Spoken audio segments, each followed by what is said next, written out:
السلام عليكم الناس الطيبين، السادة الأفاضل المحترمين، ولاد الأصول اللي بيمسكوا الجلسات العرفية.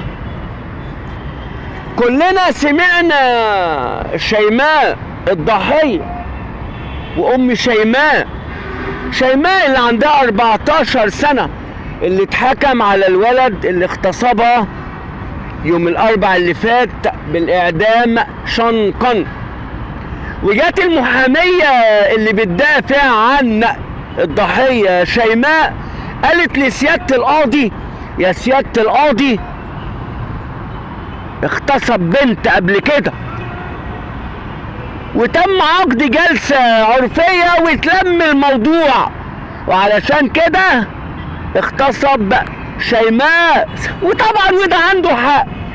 طب استحلفكم بالله الناس الطيبة اللي بتقعدوا في جلسات عرفية وانتم كبار البلد في اي بلد، استحلفكم بالله ضمائركم مستريح لما بتقعدوا جلسة عرفية. اي ولد قصايع تحرش بأي بنت من بنات الناس غلبانة أو هاتك عرض أي بنت من بنات الناس غلبانة أو يتيمة، هاتك عرضها واستحل شرفها، وتيجوا انتوا يا حضرات المحترمين في المجالس العرفية تقعدوا الجلسة العرفية وكلكم تيجوا على الضحية وتدوسوا على رقبة الضحية لغاية ما تتنازل عن حقها لصالح المجرم اللي هاتك عرضها او اغتصبها.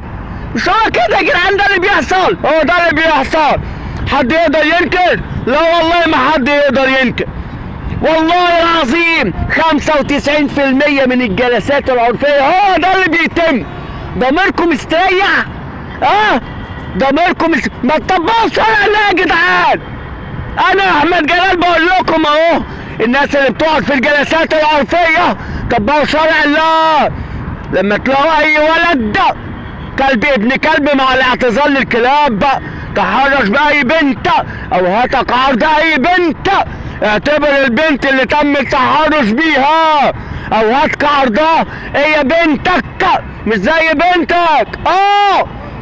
فانت تعمل ذكر وتدافع عن بنتك يا ذكر، يا اللي بتمسك العادات العرفية وتجيب حق بنتك.